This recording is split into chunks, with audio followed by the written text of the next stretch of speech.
If the Tennessee Titans could steal any player from a team in the AFC South, Trevor Lawrence has to be at the top of the list. I'll explain why on today's edition of the Locked On Titans podcast.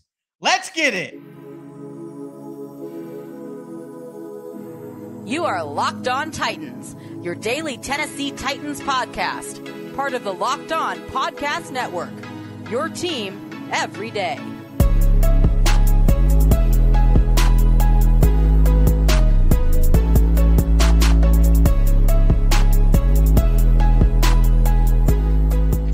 Welcome to the Locked On Titans podcast. I am your host, Tyler Rowland. Titans fans, we're going to have some fun on today's show to cap off the week here on the Locked On Titans podcast. If the Tennessee Titans could steal a player off their divisional rivals, who would they take? We are going to start, obviously, with Jacksonville. And in my mind, I would take Trevor Lawrence 10 out of 10 times and kick Ryan Tannehill to the curb. Before I dive into my reasons why, though, do want to thank you guys for making the Locked On Titans podcast your first listen each and every weekday. Remember, Monday through Friday, daily Tennessee Titans content on all apps, all year round, always for free. Make sure you get subscribed, stay subscribed to the Locked On Titans podcast, part of the Locked On Podcast Network, where it's your team every day. Shout out to my everydayers out there as well, tuning in Monday through Friday. Couldn't do it without you. Let me know down below in the comments if you're an everydayer. Also, throw a thumbs up on the video if you're watching right now.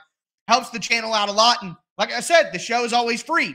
All I ask for in return is the press of a button. We are getting closer and closer to training camp. So next week, we are going to cap off we got to dive into the secondary next week. And of course, could get DeAndre Hopkins news. A lot of things could be coming down the pipe for the Titans as we get closer to training camp. So don't miss any of that. Get subscribed, stay subscribed to the Locked On Titans podcast. But as I said, Trevor Lawrence for the Jacksonville Jaguars would be my immediate pick. And if I could take any player off any of the divisional rivals in the AFC South, Trevor Lawrence would be at the top of the list no matter what. And look, I know that some of you guys, because you're Tennessee Titans fans, just in nature, you're never going to give the respect to a player on your rival. And that's just part of being a fan, and I understand people who have that kind of predisposition. But for me, it's just so obvious that Trevor Lawrence is everything the Titans have always wanted at quarterback. I mean, all of us right now are begging and dying and wishing and hoping for a Trevor Lawrence, for a young quarterback that's good right away. And look, you can count Trevor Lawrence's rookie year against him if you want. But in my opinion, last year was his rookie year. He had literally one of the worst NFL coaches in the history of the sport in Urban Meyer. In the history of the sport. And still threw for 3,600 yards. You know what I mean? While they were going 3 for 14 with just terrible, terrible, hideous coaching. So to me, last year was really Trevor Lawrence's rookie season and led the team to the playoffs, led the team to a divisional championship, threw for 4,100 yards. Ryan Tannehill has never done that with the Titans. He's never done that while in Tennessee. 66% completion percentage, 25 passing touchdowns, only 8 interceptions, dropped it from 17 in his rookie year. I mean, incredible improvements. Incredible improvements. So I get it. Trevor Lawrence did not play very well in that game against the Titans at the end of the year. He did not. So a lot of Titans fans are just like, hey, this guy, he didn't play all that great. Why do I think he's awesome? But guys, Trevor Lawrence was considered one of the best quarterback prospects that we've seen in recent memory when he was drafted number 1 overall just a few years ago. He was amazing at Clemson. And maybe everybody got a little low on him because of that first year, but my God. I mean, Trevor Lawrence in one postseason run has 5 passing touchdowns in the playoffs. I think that's the total for Ryan Tannehill in the playoffs. Might even be less than that.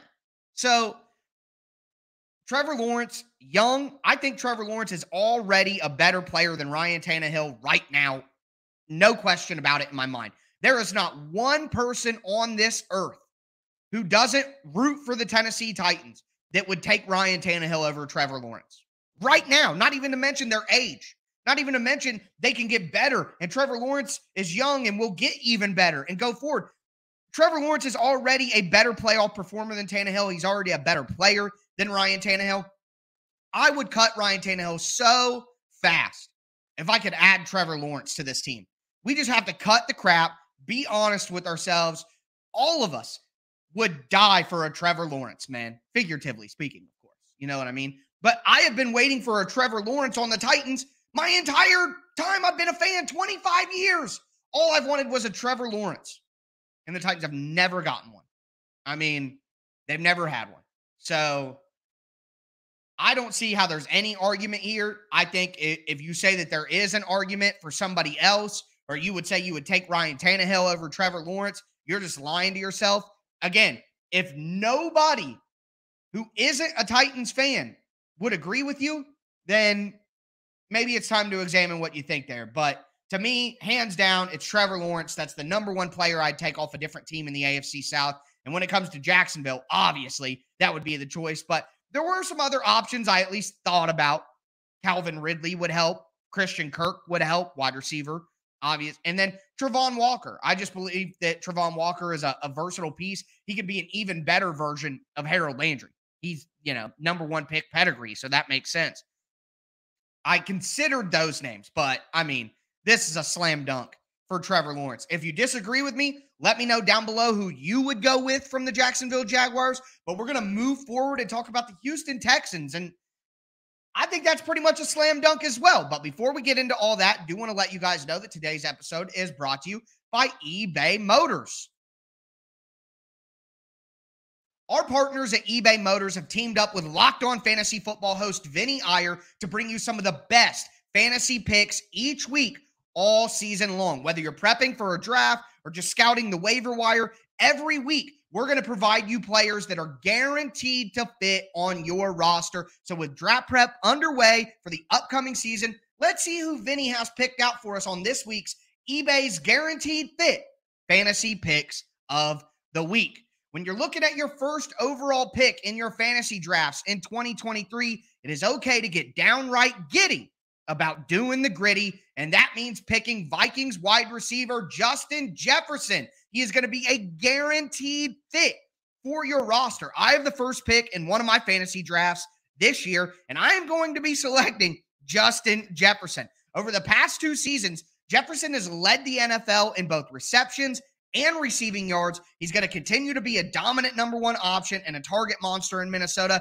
Jefferson is a guaranteed fit to ignite the rest of your fantasy football lineup towards winning success. Vinny Iyer from Locked On Fantasy Football is going to help you win your fantasy championship, and eBay Motors knows a championship team is about each player being a perfect fit. It's the same with your vehicle with eBay Guaranteed Fit and over 122 million parts and accessories right at your fingertips. You can make sure that your ride stays running smoothly.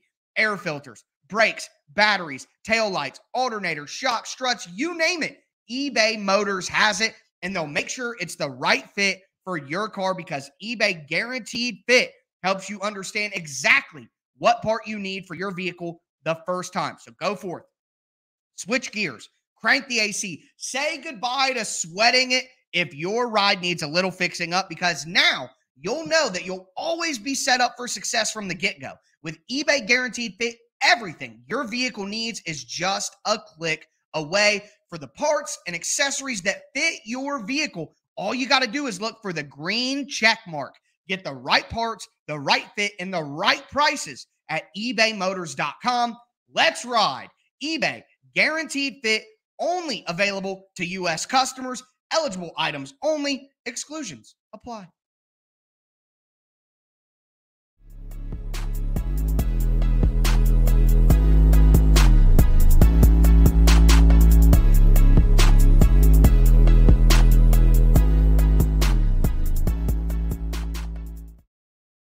Titans fans, let's continue today's edition of the Locked On Titans podcast, breaking down what player we would steal from the AFC South division rivals. We talked about Jacksonville first, and to me, that's a slam dunk with Trevor Lawrence. Let me know down below in the comments if you disagree. But I'm going to dive into the Houston Texans now. And I think, quite honestly, this one is a slam dunk as well. But before we get into it, do want to thank you guys for making the Locked On Titans podcast your first listen each and every day. Remember, Monday through Friday, Tennessee Titans content all year round on all apps and always for free. Get subscribed, stay subscribed to the Locked On Titans podcast, part of the Locked On Podcast Network, where it's your team every day. Shout out to my everydayers out there. Just so you guys know, next week, we're going to do a positional preview of the safeties and the cornerbacks. Going to talk a little bit more DeAndre Hopkins and get ready for training camp. So make sure that you don't miss any of the great content coming your way here on the Locked On Titans podcast. But with that being said, let's talk about the Houston Texans, okay? Not a lot of options on the roster that aren't rookies, quite honestly. Most of the guys that I considered are either rookies or going into their second year. But the top choice was not one of those young guys, but it was obvious all along. And it's Laremy Tunsil. I mean, if Laremy Tunsil isn't the best offensive tackle in the NFL because, you know, Trent Williams exists in San Francisco, then it's Laremy Tunsil. Tunsil has been absolutely incredible. And really, it's insane that the Dolphins traded him, and now the Dolphins have offensive line issues. You never trade somebody who's top 3 at their position. You simply don't do that because those are the players that you're trying to find. So if the Titans had the ability to steal that sort of player, that would be perfect. And it comes back to this. Well, it's 2 factors. Number one, I think that Laremy Tunsil was freaking awesome, as I just explained. But number 2, I do not believe in Andre Dillard, guys. That's just what it comes down to at the end of the day. I don't believe that Dillard is a long-term, maybe not even a short-term answer at left tackle. That remains to be seen. I don't have the confidence that maybe some of you guys do that Dillard is a starting left tackle in the NFL. We've talked about it, but the reality remains. Dillard got beat out by a 7th-round rookie that was a rugby player and has been on the bench for his entire career. And when he's come in, he's played okay in different spots, but it's not like when Dillard comes in, he plays fantastic football, and it's like, oh, that guy's just waiting to be a starter. That's not what his play would tell you. The Titans are projecting Andre Dillard as a starter. They're giving him a chance to be a starter, but there is no guarantee, and I don't even think it's likely that Andre Dillard is good enough to be a starter in the NFL. So the Titans are really, really risking it and really banking on something that we have never seen before.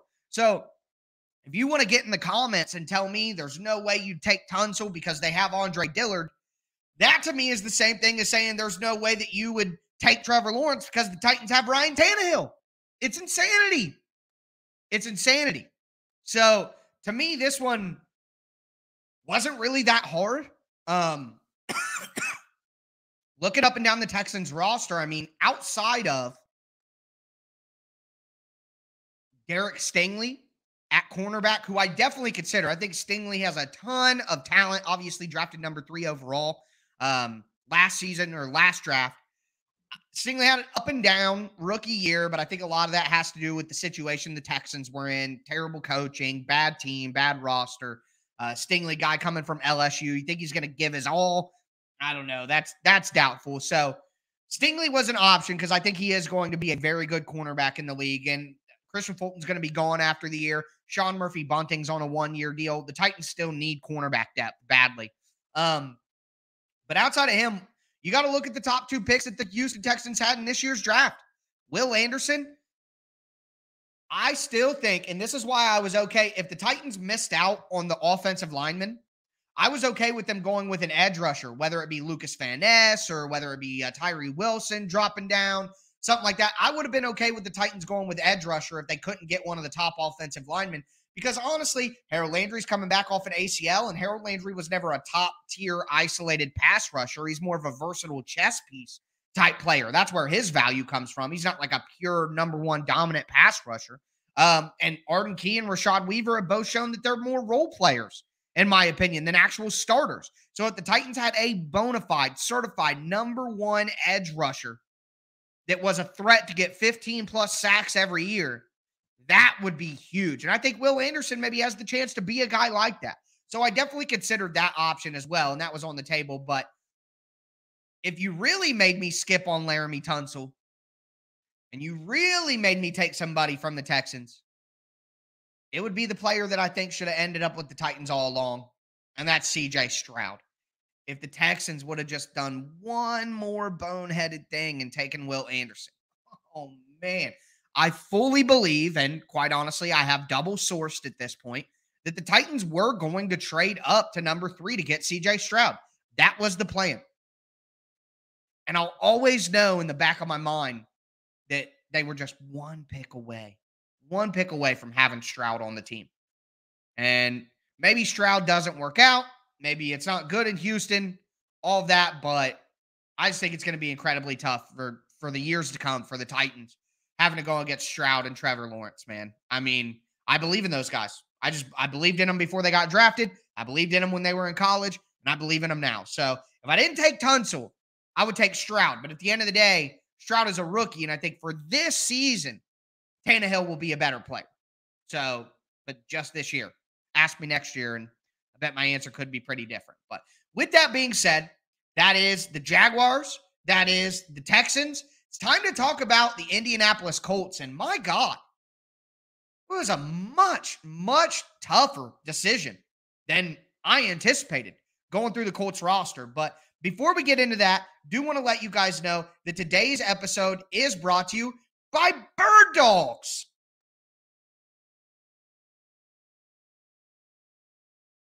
Bird Dogs are literally the best shorts that I've ever had. So let me break it down for you.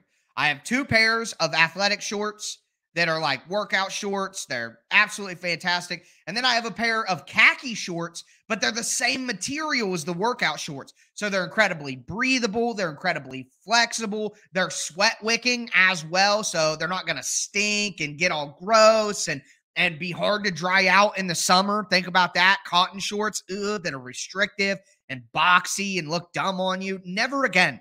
Never again, because Bird Dogs is here to save the day. I'm wearing my Bird Dogs right now. I always do on Thursdays. I got a pair of joggers from Bird Dogs to go along with the 3 pairs of shorts. I mean, I don't know what else to say. They are truly the most comfortable shorts I've ever worn. And the best thing is you don't wear underwear with the shorts. They have a built-in liner, super comfortable on the you-know-wheres. Not going to dive into it. It's a family program, but if you know, you know. So go to birddogs.com/LockedOnNFL or just enter the promo code LockedOnNFL for a free Yeti-style tumbler with your order. That's birddogs.com/LockedOnNFL or just use that promo code LockedOnNFL for a free Yeti-style tumbler. You won't want to take your Bird Dogs off. I promise you.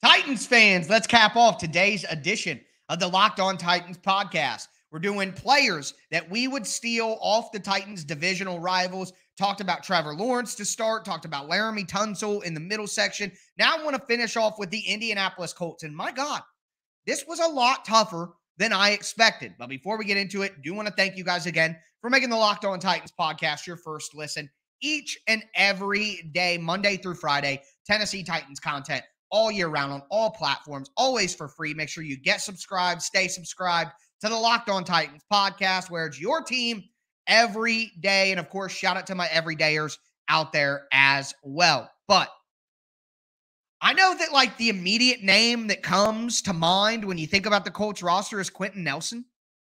I get that, but guys, can we just have a talk about Quentin Nelson? Quentin Nelson is one of those guys who has gotten the respect of Tennessee Titans fans. We all know that he's a good player, but let me just say this. Last season, Quentin Nelson allowed 5 sacks and 31 pressures. In 2020, he allowed 1 sack and 15 pressures. In 2021, he allowed 1 sack and 15 pressures. So this guy went from giving up 1 sack a season and 15 pressures for 2 years in a row to having more than those 2 seasons combined last year. Now, I think a lot of that has to do with the Colts as a roster in general, regressing in a major way. They had way worse quarterback play as well. I think that factors into it. He had worse offensive line play around him, which factors into it. But all I'm saying is Quentin Nelson isn't like the slam dunk, got to take Quentin Nelson option that maybe he would have been a year or 2 ago. I'm just saying there's some regression there. It's crazy, too, because Quentin Nelson is only 27 years old. I find that absolutely insane. I thought he was older than that. Feels like he's been in the league for all eternity, but it's been 5 years. I mean, that is crazy to me. Incredibly decorated first 5 years. Absolutely. But seeing some regression. And when the Colts offensive line isn't as good and they don't have all these old quarterbacks who get rid of the ball real fast, some warts start to pop up. So I would probably have to go with Quentin Nelson. I mean, all of that to say this, I would probably pick Quentin Nelson. You put him in at guard. You can move Skoronski to right tackle, and he can replace Nicholas Petit-Frere forever, for all I care. The Titans' offensive line is probably better in that state with Quentin Nelson on it than otherwise. I think that's pretty much a certified fact. But at the end of the day, the Colts have 2 tall, rangy wide receivers that I think either of them could really help the Titans' offense. Alec Pierce is who I would go with first because he's a younger player with more upside, in my opinion. But, of course, you have Michael Pittman as well, who's had some good moments. So I really contemplated going one of the 2 wide receivers because it's crazy we're going to go through this entire list and I'm not going to take a wide receiver off another team. But at the end of the day, there are just better options. So Alec Pierce, Michael Pittman were considerations for me. No way around it. They were considerations. And then on the defensive side of the ball, DeForest Buckner, Kwity Paye. I want to throw in Shaquille Leonard in there, formerly known as Darius Leonard. Honestly, once he changed his name, his career fell off a cliff. He's had back issues. When he's been out on the field, he hasn't looked good. I mean, the Colts, I forget whether it was the first matchup or the second matchup. I think it was the second matchup against the Colts. But the Colts literally took Leonard off the field because he was killing them on defense. The Titans were attacking him. So I just feel like while Leonard, in theory, is one of the best at his position, I'm going to have to see that again before I think that. So I consider DeForest Buckner and Kwity Paye because, hey, you know me. I love pass rush. So any more that I can get, sure, let's go ahead and do it. But at the end of the day, I did settle on Quentin Nelson. But again, Colts roster, some of their former best players regressing. It was definitely tougher than I thought. But let me know down below who you would have selected for all 3 teams. Let me know if you agree with mine, disagree with mine. And, of course, as I said, let me know your selections. But that is going to do it for me today, folks. That is going to do it for this week of the Locked On Titans podcast. I'll be back with you guys next week, of course. As always, I am your host, Tyler Rowland. Time it up. And this is Locked On Titans.